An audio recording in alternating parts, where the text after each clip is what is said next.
Amen, gloire à Dieu.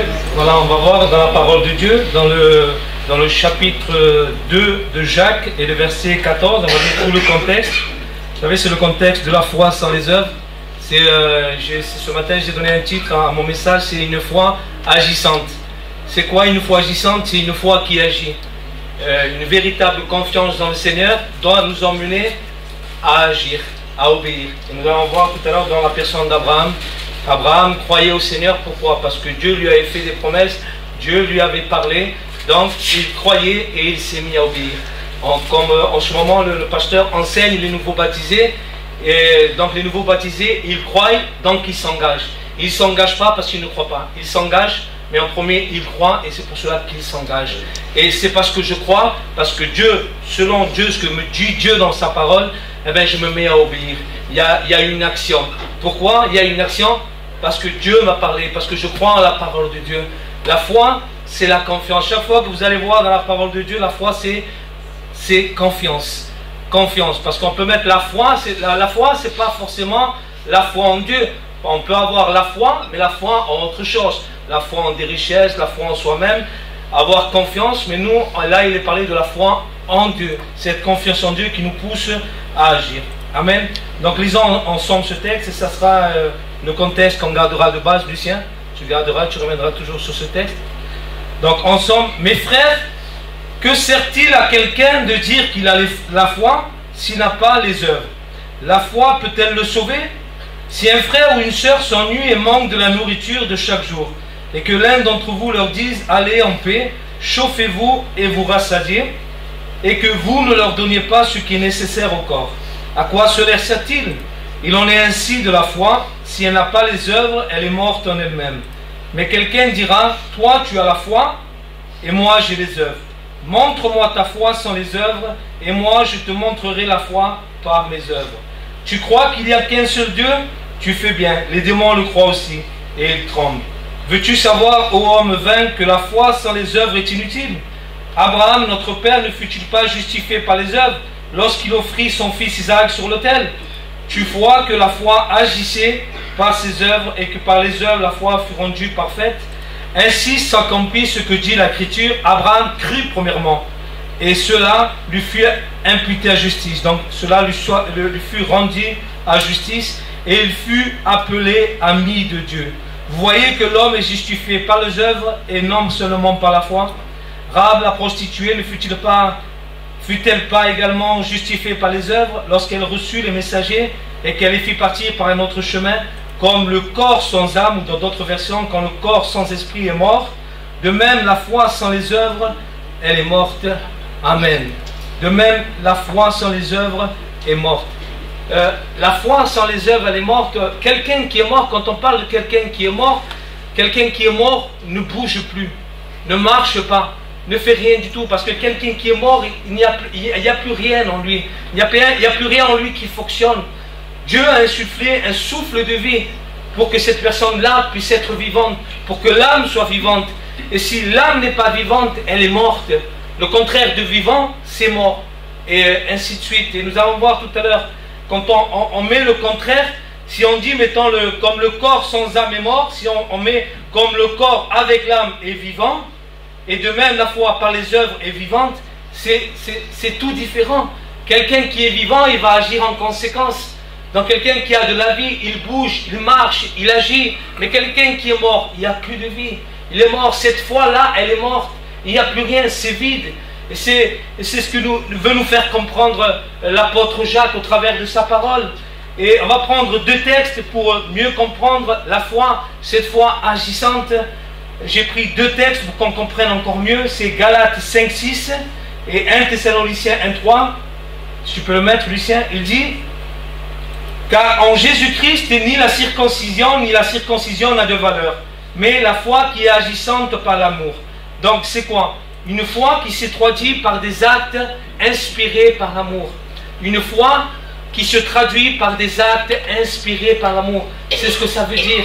Donc, c'est parce que je crois en Dieu que maintenant je me mets à agir par amour. Je n'obéis pas au Seigneur aveuglement, parce que Dieu ne m'a rien dit, donc je me mets à obéir. La foi sans les œuvres elle est morte, mais s'il y a les œuvres sans la foi, ça ne sert à rien non plus. Parce que je veux faire des œuvres sans croire au Seigneur. Elle est vide cette œuvre-là. Tu fais cette œuvre, mais il n'y a personne qui t'a rien dit. Tu ne crois pas en Dieu à quoi? Ça va te faire ces œuvres. Ça va te servir à rien du tout. Donc, je crois et je me mets à agir par les actes. Et les actes quoi? Elles sont faits par amour, ces actes. Ils sont faits par amour. Donc, une foi qui se traduit par des actes inspirés par l'amour. Et dans 1 Thessaloniciens 1:3, c'est l'apôtre Paul qui rend grâce à Dieu pour cette église en priant pour eux. Il prie pour eux et il dit: nous rappelons sans cesse l'œuvre de votre foi, le travail de votre charité et la fermeté de votre espérance en notre Seigneur Jésus-Christ devant Dieu notre Père. Et dans la version Parole de vie, il est dit, moi j'ai bien aimé cette version, il dit: devant Dieu notre Père, nous nous souvenons toujours de vous. Oui, votre foi, elle est comment? Elle est active. Votre amour vous fait agir. C'est parce qu'on aime qu'on agit. C'est parce qu'on a foi qu'elle est active. Et votre espérance en notre Seigneur Jésus-Christ est solide. Donc la foi, elle est active. Notre amour agit. Et notre foi est solide dans le Seigneur. Et c'est comme ça qu'est la véritable foi dans le Seigneur. Quand je mets ma véritable foi, quand il s'est passé quelque chose de vrai en moi, parce qu'il peut avoir une foi authentique, mais il peut avoir une fausse foi aussi également. Aussi, aujourd'hui, on peut être faible dans la foi, parce que peut-être on passe moins de temps dans le Seigneur, moins de communion dans le Seigneur, moins se familiariser aussi avec la parole de Dieu. Souvenez-vous que la parole de Dieu dit que la foi, elle vient de ce qu'on entend, et de ce qu'on entend vient de la parole de Dieu. Comment avoir la foi si je n'écoute jamais la parole de Dieu? Je ne suis jamais aux réunions de prière, je ne suis jamais en train de méditer ma parole de Dieu. Ma parole, elle est toujours là et je ne la lis jamais. Comment ma foi peut être fortifiée? Et vous voyez dans la parole de Dieu, dans les épîtres, l'apôtre Paul dit, il prie pour les églises, il dit que votre foi soit fortifiée. Et des fois, notre foi, elle a besoin d'être fortifiée. Elle peut être au plus bas des fois, mais des fois, elle peut être aussi ici. Quand je commence à douter, comme dit souvent le pasteur, quand je commence à douter, c'est contre notre foi et il n'est pas au plus haut, non, c'est parce que notre foi est au plus bas. Mais là, il nous dit qu'il nous parle d'une foi active, une foi agissante. Et c'est ce que nous avons besoin ce matin. Notre foi, elle est passive. Non, elle doit être active, notre véritable foi. Ce matin, elle doit être passive. Et ce matin, on pourrait se poser les questions parce que il y a cette question que la foule s'est posée. Vous savez, il y a la foule qui est derrière Jésus parce que Jésus vient de multiplier les pains et les poissons. Et cette foule se met à chercher le Seigneur. Et quand ils trouvent le Seigneur, ils cherchent le Seigneur et ils le trouvent. Et Jésus leur dit, mais vous me cherchez non pas pour les miracles que j'ai faits, mais pour les pains et les poissons que j'ai multipliés. Et il dit, travaillez non pour une nourriture qui périt, mais pour une nourriture qui subsiste. Et Jésus et la foule disent une bonne question. Et c'est une très bonne question. Si tu peux mettre, Lucien, Jean 6, 28-29 dit, cette foule lui pose la question. Et c'est une question qu'on doit poser au Seigneur aussi. Il lui dit, que devons-nous faire pour faire les œuvres de Dieu? Donc parce qu'il est dit de faire les œuvres. Donc c'est quoi les œuvres? Qu'est-ce que je dois faire? Qu'est-ce que je dois faire? Quelle action je dois faire? Et regardez la réponse de Jésus. Regardez ce que Jésus dit. Premièrement, Jésus leur répondit, l'œuvre de Dieu c'est quoi? C'est que vous croyez en celui qu'il a envoyé. Amen. Premièrement, c'est que tu crois en lui. Regardez, il dit, le premier acte que tu dois faire, la première action que je te demande de faire, c'est de croire en moi. C'est de placer ta confiance en moi. Et après, tu vas te mettre à agir. C'est la première des choses qui demande à la foule. Qu'est-ce que nous devons faire? Et c'est une question qu'on peut se poser chacun de nous. Seigneur, qu'est-ce que je dois faire pour faire les œuvres de Dieu? Premièrement, c'est que tu crois au Fils de Dieu ce matin. C'est que tu crois en lui ce matin. C'est ça la première des choses. Et maintenant que tu crois en lui, tu vas te mettre à obéir. Je n'obéis pas si je ne crois pas en lui. Cette foi, elle va être vaine, elle est inutile. Elle est inutile cette foi-là. Donc je place ma confiance dans le Seigneur, premièrement. Et c'est ce que nous devons faire, chacun de nous, nous devons faire ça. Amen. La foi sans les œuvres peut-elle nous sauver? Nous voyons dans la parole de Dieu, dans le verset 14 de Jacques, il dit, mes frères, que sert-il à quelqu'un de dire qu'il a la foi? S'il n'a pas les œuvres, la foi peut-elle le sauver? Donc, je dis que je crois en Dieu, mais je ne le démontre pas par mes actes. Ça veut dire que je dis, Seigneur, je crois en toi, mais je ne le prouve pas. Donc, à quoi cela va servir? À quoi cela va servir? Est-ce que cette foi-là va nous sauver ce matin? Vous savez, c'est un point d'interrogation. À quoi cela sert-il? Point d'interrogation. Est-ce que cette foi peut te sauver? Point d'interrogation. C'est deux questions que Dieu a permis que cela soit écrit. C'est deux questions. Et Dieu le sait. Si tu as la foi ce matin qui peut te sauver, qui peut t'amener à hériter de la vie éternelle. Donc je dis que je crois en Dieu, mais je ne le démontre jamais. Je n'agis jamais. Je ne le prouve jamais. Mais je crois en quoi alors? Vous savez que les démons croient. La parole de Dieu dit que les démons croient, mais ils tremblent. Ils croient aussi, les démons. À chaque fois qu'ils se présentent devant Dieu, ils disent, je sais qui tu es. Tu es le fils de Dieu. Tu es le fils de David. Mais toi, qui tu es? Qui tu es ce matin? Nous, qui sommes-nous? Vous savez, comme cet homme qui se présente, un homme qui chasse les démons, et les démons lui disent, je connais l'apôtre Paul, je connais Jésus, mais toi, qui tu es? Je ne te connais pas. Je ne te reconnais pas comme l'enfant de Dieu. Non, je ne te reconnais pas. Alors faisons attention. Donc notre foi, elle doit se démontrer par les actes. Amen. Si je suis un véritable chrétien et que je le demande ce matin que j'ai une foi sincère, une foi véritable dans le Seigneur, il y a une vie en général. Parce que je ne parle pas d'aujourd'hui et de demain. Ce n'est pas parce qu'aujourd'hui je me suis manqué dans la foi que ça y est, c'est fini. Non, non, je parle en général. Une vie en général, du lundi au dimanche. Ta vie, non seulement dans l'église, mais aussi quand tu sors de l'église, là où tu es, dans le travail, dans ton foyer, dans ta famille, avec tes collègues, avec tes amis, avec ta famille. Comment tu démontres ta foi? Comment tu le prouves? Tu dis croire en Dieu. Mais est-ce que si tu vis dans le péché et tu dis que tu crois en Dieu, il y a quelque chose qui ne va pas.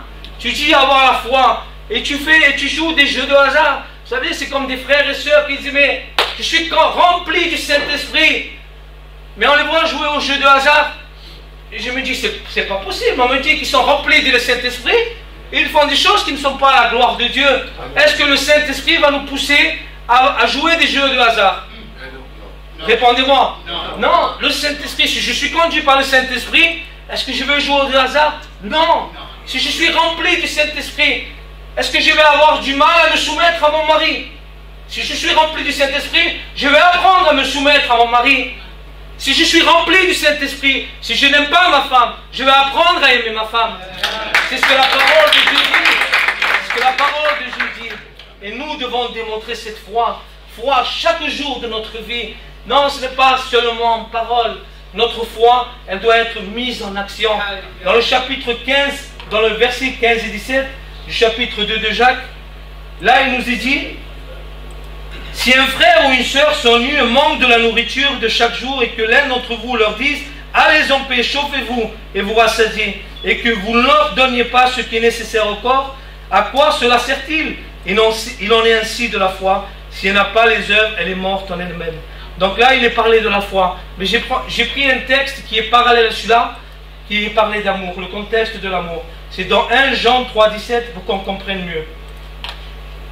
Si quelqu'un possède les biens du monde et que, voyant son frère dans le besoin, il lui ferme ses entrailles, comment l'amour de Dieu demeure-t-il en lui? Petit enfant, n'aimez pas en parole et avec la langue, mais qu'est-ce qu'il dit? Mais en action et vérité. En action et vérité. Je dis que j'ai la foi, mais je ne démontre pas par les œuvres. Je dis que j'aime mon frère, mais je ne démontre pas par mon amour. C'est ce que ça veut dire. Je dis que j'ai la foi et je n'agis pas en conséquence. Je dis aimer mon frère et je dis, eh ben va, chauffe-toi, va, Dieu pourvoira quand j'ai de quoi lui donner.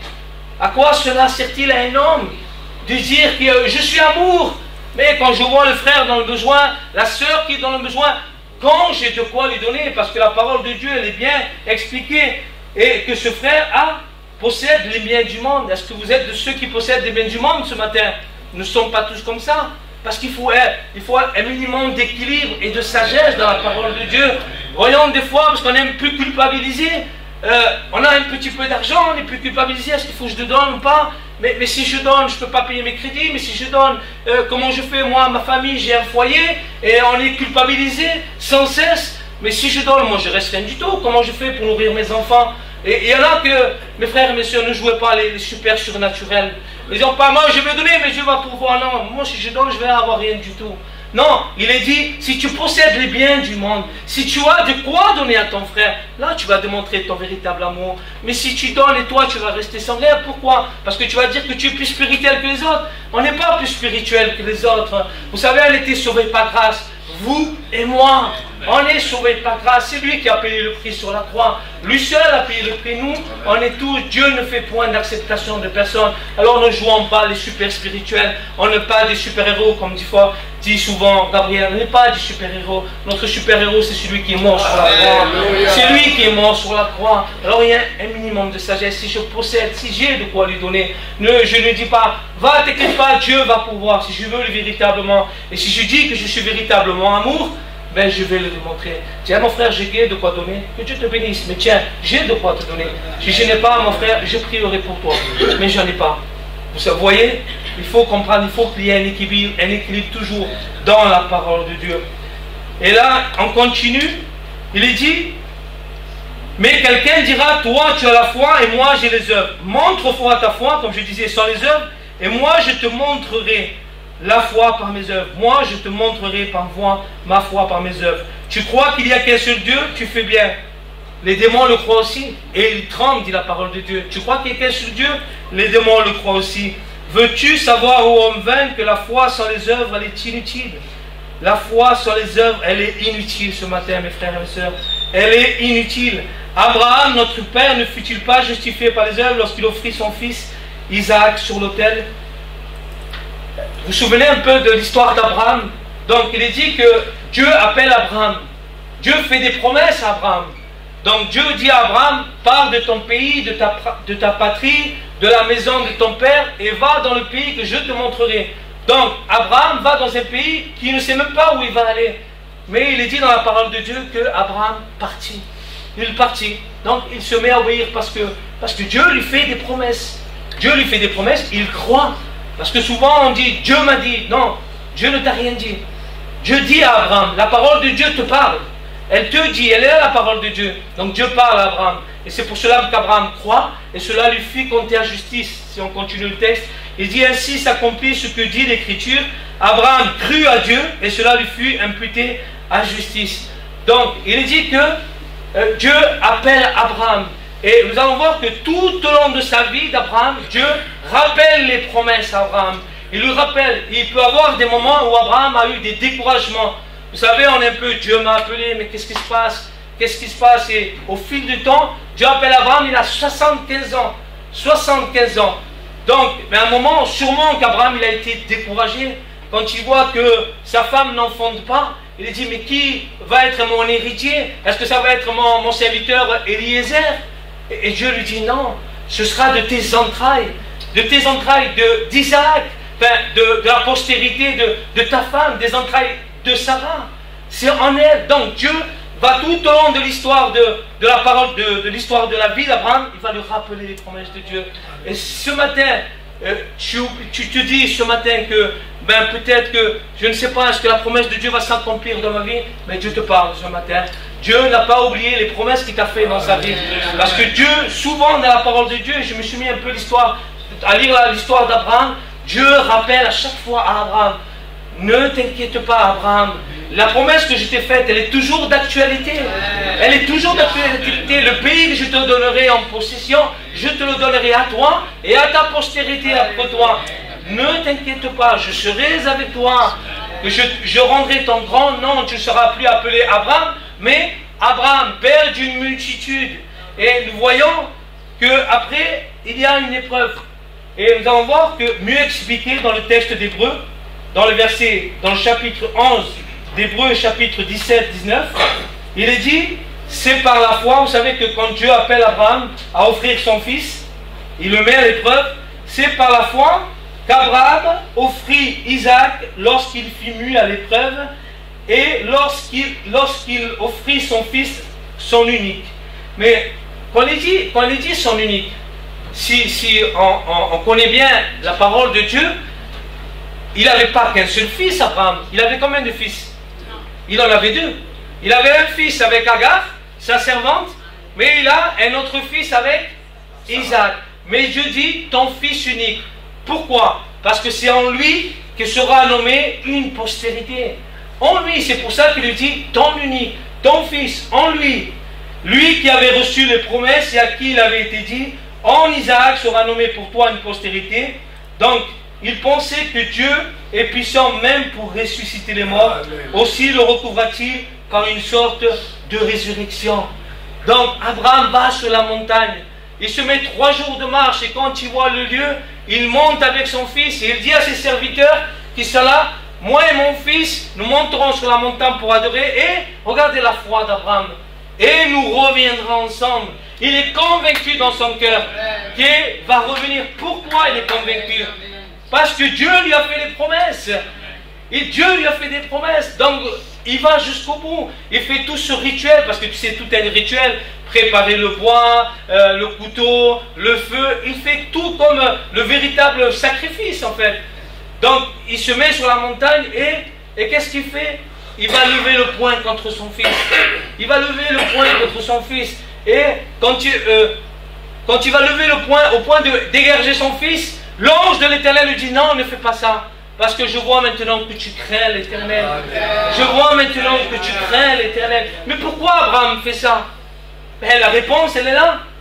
Il pensait que Dieu est puissant même pour ressusciter les morts. Il se disait, même si je tue mon fils, je sais que Dieu est capable de le ressusciter. Mais pourquoi il fait ça? Parce que Dieu lui avait fait des promesses. Parce qu'il croyait en sa parole de Dieu. Frères et sœurs, une parenthèse ce matin.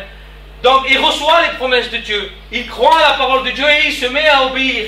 Donc il croit que même Dieu est capable de ressusciter son fils. Parce qu'il lui avait fait des promesses. Quand je vois aujourd'hui des hommes et des femmes qui proclament des choses qui ne sont pas de Dieu, qui disent des choses qui ne viennent pas de Dieu. Oh Seigneur, quand nous on prie pour les malades, le Seigneur nous demande de prier pour les malades. On prie pour que la guérison se fasse. C'est Dieu qui opère. On dit, Seigneur, opère dans le nom de Jésus. Et on croit de 1000% que Dieu peut le faire. Non, pas nous. Que Dieu peut le faire. Quand on prie que Dieu sauve, c'est sa volonté. Quand on prie que Dieu délivre, c'est aussi sa volonté. Mais quand je vois des frères et des sœurs qui emmènent des gens dans l'erreur, et je suis de ceux qui défendent la parole de Dieu. La parole de Dieu, la vérité de la parole de Dieu. Quand on voit et qu'on proclame et qu'on dit tu es guéri et que cela ne vient pas de Dieu. Mes frères et mes sœurs, si cela ne vient pas de Dieu, on peut emmener les gens dans l'erreur. On peut proclamer des choses qui ne viennent pas de Dieu. Dieu m'a dit, non, Dieu ne t'a rien dit. Toi, tu ne peux proclamer rien du tout. Tu peux proclamer si cela vient de Dieu. Si cela, Dieu te l'a dit. Nous, notre devoir, et notre devoir à nous, c'est de prier pour que Dieu agisse. Oh, vous savez, Jésus dira dans sa parole, je suis le cep et vous êtes le sarment. Celui qui demeure en moi et en qui je demeure porte beaucoup de fruits, car sans moi vous ne pouvez rien faire. Sans lui on ne peut rien faire. Sans lui on n'est pas capable de rien du tout. Vous savez, quand on vient on dit mais vous êtes capable, vous avez ceci. Non, non, non, non, non. Lui est capable, lui est grand, lui est fort, lui peut opérer le miracle. Moi je ne peux rien du tout. Moi je ne peux que se soumettre à la volonté de Dieu. Je ne peux que se soumettre à sa volonté. Donc quand tu dis tu es guéri, tu es guéri, ça veut dire que ça y est, tu es guéri. Si cela ne vient pas de Dieu. Faisons attention mes frères et sœurs. On peut amener les gens dans l'erreur comme ça. Vous savez, ce sont des personnes qui veulent s'auto-persuader. Ils sont persuadés que la chose arrive. Moi, pour moi, ce n'est pas une foi en Dieu, mais c'est une foi en eux-mêmes. Vous savez, c'est comme si on se présente devant la mer et qu'on dit, ben, mer, ouvre-toi. Sésame, ouvre-toi. Sésame, ouvre-toi. Et on est persuadé que la chose va arriver. Est-ce que la chose va arriver? Non. On n'est pas comme Moïse. Moïse, quand il s'est mis devant la mer, Dieu lui a dit, place ton bâton. Et la mer s'est ouverte. Mais c'est Dieu qui lui a dit. Non, nous on proclame des choses qui ne viennent pas de Dieu. Non, nous ne proclamons rien du tout. Si cela ne vient pas de Dieu. Vous savez, un jour, pour détendre un peu, une cousine à nous, elle était allée une fois chez mes beaux-parents. Ils étaient en train de faire une belle paella. Et Et notre cousine, elle va vers ma belle-mère, elle dit, voilà, s'il reste un plat, Dieu m'a dit que ce plat de paella, que tu le gardes pour mon neveu. Elle dit, d'accord, elle prépare un plat, elle garde son plat. Donc, bon, son neveu, je crois qu'il vient, il prend ce plat. Et donc, elle arrive après, elle dit, et pour moi, elle me dit, non, tu m'as dit que Dieu t'a dit que le plat, il était pour lui, maintenant pour toi, il n'y a rien du tout. Donc, mes frères et mes soeurs, faisons attention à ce que Dieu m'a dit. Dieu t'a dit, elle est là la réponse. Dieu te fait des promesses, où? Dans la parole de Dieu. Dieu a parlé à Abraham, Dieu a parlé à Moïse, et Dieu nous parle selon sa parole toujours. Donc, soumettons-nous à la parole de Dieu, s'il vous plaît. S'il vous plaît. Amen. Donc il est dit que la foi sans les œuvres elle est morte dans le verset 26. Comme je l'ai dit tout à l'heure, comme le corps avec l'esprit est vivant, de même la foi avec les œuvres vivantes. Je fais le contraire parce qu'il est dit dans le verset 26, comme le corps sans âme est mort, de même la foi sans les œuvres est morte. Quelqu'un qui est mort ne bouge plus, ne fait plus rien, il est mort, il n'a plus de vie. Donc il ne va pas agir en conséquence. Si tu as une foi vivante, tu vas agir en conséquence. C'est ce que ça veut dire. Tu vas agir en conséquence. Et j'ai voulu marquer deux expressions qu'on dit, c'est deux expressions qu'on entend de temps en temps. Il dit qu'on peut avoir une confiance aveugle. C'est quoi une confiance aveugle? Donc moi, je peux avoir une confiance aveugle avec ma femme. Pourquoi? Parce que ça fait 23 ans qu'on se connaît. On passe du temps ensemble. On a une intimité profonde ensemble. Donc, quelqu'un qui est aveugle, c'est quelqu'un qui ne voit pas. Donc, même si je ne vois pas ma femme là où elle est, je lui fais confiance. Amen. Donc, c'est pareil pour ma femme. Là où je me trouve, si je suis loin, si je suis parti en mission, je ne sais pas où, ma femme, elle me fait confiance. Même si elle ne voit pas. C'est ça une confiance aveugle. Pourquoi? Parce qu'on se connaît, on se fréquente, on a une intimité profonde ensemble. Et c'est pareil avec le Seigneur. En fait, on va avoir une confiance aveugle comme avait Abraham avec le Seigneur. Eh bien, il faut qu'on ait une intimité avec lui. Il faut qu'on apprenne à le connaître, à se familiariser avec la parole de Dieu, avec se familiariser avec la parole de Dieu. Et il dit aussi que la confiance, elle peut se gagner ou elle peut se perdre. Elle peut se gagner ou elle peut se perdre. Donc, quelqu'un qui nous déçoit ou quelqu'un qui nous trahit, est-ce qu'elle gagne ou elle perd notre confiance? Elle perd notre confiance. Donc cette personne qui nous trahit, elle va perdre notre confiance. Et de l'autre côté, j'ai pris cet exemple en ce qui concerne Jésus. En quelque sorte, il a gagné notre confiance. Comment? Il a prouvé son amour en mourant sur la croix pour nous. Il a gagné en quelque sorte notre confiance parce qu'il nous a prouvé son amour en mourant sur la croix pour nous. Il nous l'a prouvé. Même si je ne comprends pas toujours les choses, Jésus ne nous déçoira jamais. Malheur à l'homme qui se confie en l'homme. Là, il est parlé de confiance. Malheur à l'homme qui se confie en l'homme. Mais heureux l'homme qui se confie en l'Éternel. Il est heureux cet homme qui met en pratique la parole de Dieu, qui ne fait pas que l'écouter, mais qui la met en pratique. Qui met en pratique la parole de Dieu. Celui qui fait la volonté de mon Père qui est dans les cieux. Ce ne sont pas ceux qui disent Seigneur, Seigneur, mais qui ne font pas la volonté de Dieu qui entreront dans le royaume de Dieu, mais seuls ceux qui feront la volonté de Dieu entreront dans le ciel. Amen. Donc, je vais finir avec ce que Dieu dit à Abraham. Dieu dit à Abraham qu'il est devenu son ami. Est-ce que ce matin, est-ce que vous voulez devenir les amis de Dieu? Amen. Et nous avons vu que tout au long de l'histoire d'Abraham, toutes les étapes, toutes les épreuves que Abraham a pu vivre dans sa parole, si vous lisez un peu son histoire, on ne sait pas si c'est vraiment à ce moment, mais il est dit qu'à ce moment, ainsi s'accomplit ce que dit l'Écriture. Abraham crut à Dieu et cela lui fut imputé à justice et il fut appelé ami de Dieu. Vous savez qu'on n'est pas tous amis de Dieu. Donc il a été appelé ami de Dieu. Pourquoi? Parce qu'Abraham croyait en Dieu. Il plaçait sa confiance en Dieu et il a obéi. Même au point de donner son fils, son unique, en qui il avait été dit qu'il y aurait une postérité. Il a levé le poing contre son fils. Et nous, ce matin, qu'est-ce que nous sommes prêts à faire pour le Seigneur? Ce matin, il faut examiner notre foi ce matin. Ou est-ce que notre foi, elle est morte ce matin? ou est-ce qu'elle est vivante? Posons la question ce matin. Ne la posons pas peut-être à haute voix, mais pose-la dans ton cœur ce matin. Seigneur, où est mon taux de foi ce matin? Est-ce que ma foi elle est vivante ou est-ce que ma foi est morte? Voilà, je vous encourage à le faire ce matin. Une véritable foi ce matin nous poussera à agir en conséquence. Nous poussera comme Abraham à obéir à sa parole, à la parole de Dieu. Voilà, que Dieu vous bénisse ce matin. Amen.